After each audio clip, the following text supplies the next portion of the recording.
Hello, my fellow CFIs. So thank you very much for your interest in seeing a demo of the Flowster software workflow that I've created. What I'm going to show you here in just a minute is the student pilot workflow for private pilot. Sorry, not student pilot. And I've also got another one for instrument, and I would create workflows for each rating that I'm working on. So I'm going to flip over to the software and walk you through it. Before I do that, just the goal is for me, I like to make sure that, we're all pilots. We all use checklists. So I really wanted to have a dynamic checklist that would allow me to provide my students with the most effective and interactive training as possible. And as I go through this demonstration, hopefully you'll see that that's what this checklist accomplishes. And if you have any questions, of course, please just put those down in the Facebook comments below, and I will do my best to answer them. So here we go. So on your screen, what you see is my student, Chuck Yeager. This is a brand new workflow for Chuck Yeager. The name might sound familiar. So over on the left, you can see a column that has a whole bunch of steps in it. So let's quickly have a look at what I've got. First of all, I want to know how they found me. I need to make sure that, they've proven their citizenship and that I have a TSA approval. They're going to need an IACRA account. Then there's student information that I want to collect, contact information, enrollment details, FTN number, medical status. And I'm going to click through into these here in just a minute. I just want to walk you through at a high level first. So then we have a training overview section, and then we have a pre-solo. So phase 1 of the training is pre-solo flight. Then there's the solo here, steps 32 to 35. Then there's phase 2, the cross-country training, so steps 36 to 44. And then there's phase 3, the solo cross-country, steps 45 to 56. And then there's pilot endorsements. And of course, we all know, especially if you're a new CFI, endorsements can be tricky. And I sure as heck don't want to be trying to remember them. So I really have done the best that I can do here so far to make sure that this makes it really easy for me to do. So let's kind of jump into a few of these things and just show you how this works. So contact information, and all of this, by the way, is super easy to edit. You can add steps, remove steps, edit the content of steps, and I'll show you that towards the end. But in this step here, all we have is a form where we're putting in information: pilot's name, email, telephone number, full address. Enrollment details, it's simply a date picker. FTN number is simply a blank field where we can type it in. Medical status, we've got tick boxes, yes or no. We've got a place to upload a copy of the certificate, and then I put more tick boxes in for the type of certificate. Same sort of thing for proving citizenship. Are they a US citizen, yes or no? I've got some instructions here.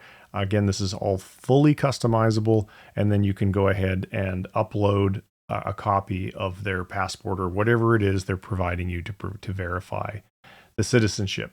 Previous flight training. So we've got here, I've just put an image in here that says everything that they need to have for a private pilot.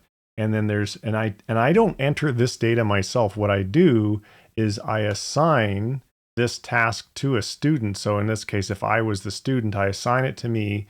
Flowster's software will then send my student an email, and they'll click a link in that email, and it will take them directly to this step number 10, and they're going to enter all this data on their own, and they're going to enter whatever comments they would like to add. If they have a certificate that they want to, for ground school, they want to upload, they can upload that there. And if they have any questions for me, of course, they can just mention me and then type, whatever the question is, blah, blah, blah. They click add comment, and again, Flowster software will send a notification to me letting them know that they've had a question. So we can have kind of chats back and forth right here in the software, so that we also, and you'll see a little bit later, I find that very useful for giving students feedback and asking questions, because if you're dealing with more than one student, it can become a blur if you're trying to just remember it all. So did they create an FSP account? Have we scheduled their first flight?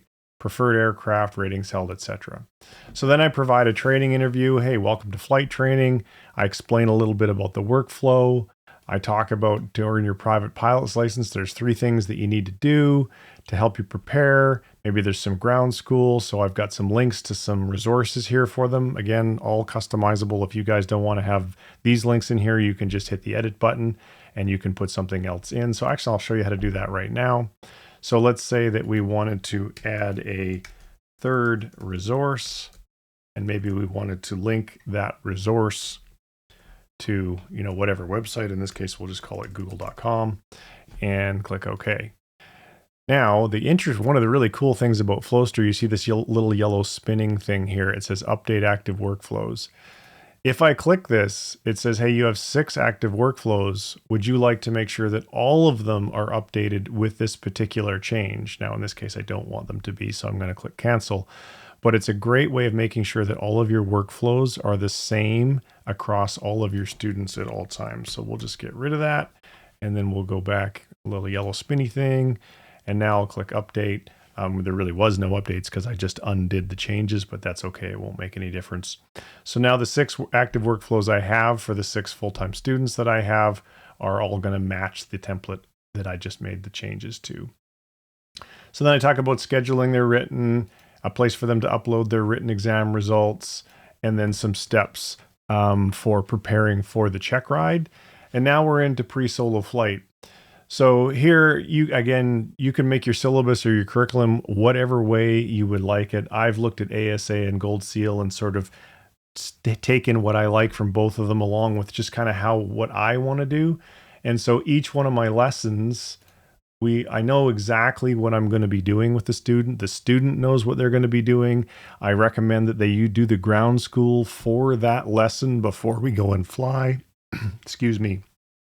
And then when the lesson is done, I can mention them and then say, so great work today. You did this well, ... and you need to improve on ... So rather than giving them the feedback just verbally where they can forget it and you can forget it, I like to give my post-flight feedback right down here in the comments. Then if they have questions about it, they can mention me and I'll get a notification. Or if they want to, if I need to look at it later, like on the next flight, once I've done P1L2, which is phase 1, lesson 2, when I'm at P1L3, climbs and descents, I might want to go back and look at the feedback that I gave them for P1L2, and it's very easy for me to do this. And all of this works on your mobile phone or your iPad or whatever it is that you might have in the cockpit with you. You do not need to be on a desktop computer. So each of these lessons, same thing. I've got all sorts of tick boxes. I've got recommendations of ground resources. You can put links in here. You can put your own videos in here. So just to give you an idea of the type of content that you can place into the canvas. So you can put text boxes, images, videos, radio buttons, checklists, files, places for them to enter short amounts of text, places for them to enter longer amounts of text, places for them to put an email address or put a date picker in there. You can even make dependent workflows. We have all types of conditional logic, which I'm not going to get into in this video because we do have other videos on Flowster's YouTube channel that explain that. So if you really want to nerd out on this stuff, you can absolutely do that. So now let's go back to that workflow. So again, just keep walking your way through. So now pre-solo training, when I'm making my logbook entries, so this is 6187, and a lot of times when I'm doing my post-flight debrief or I'm doing the logbook entry, in the comments, I'll get them to say 6187, open bracket, and then I'll say 1, 2, 3, 4, 8, 10, whatever it was that we worked on that day. So this is my easy way of making sure that I get those numbers right. So when I'm doing the logbook entries, that I'm going to be in compliance with the requirements that are in place for, when ultimately I get to endorse them for the solo. And then I've got the endorsements right in here. So I've got a guide to remind me about which endorsements are required. I have the verbiage of the endorsements. I have the numbers the 61.39, et cetera, et cetera. So if I'm looking those endorsements up in ForeFlight, I know exactly which ones I need to look up. Then there's the solo flight itself, which I'm just going to put a tick box in once they've completed it. There's a stage 1 written exam if you would like them to do that. Then there's a reminder for me for record storage. Phase 2, much of the same thing. Again, just more of what I showed you in phase 1. Again, phase 3, similar things. Step 54, flight proficiency, practical test 61107. So verify the following items are logged. So yes, logged, log, put the ticks in the tick boxes. So really I'm trying to make it idiot proof. I want to make sure that I'm not relying on, you know, pieces of paper or information spread all over the place or my own bad memory to ensure that I'm giving my student the best possible experience. So in terms of these workflows, I would be super happy to give you guys a free copy of my workflows so that you don't have to start from zero. You do need to get a Flowster subscription, and I'm quite happy to come up with a promo code. So I'm not sure as I'm recording this video exactly what that promo code is going to be. So I'll think something up and then I'll make a promo code and I'll give you guys a link. So if you do decide to buy an annual subscription to Flowster, then I'm using the discount code that I'm going to give you. I'm very happy to share all of the workflows that I've created with you. So again, so that you don't have to start from zero. So hopefully that gives you a pretty decent idea of how I'm using Flowster. It's obviously a pretty darn quick demo.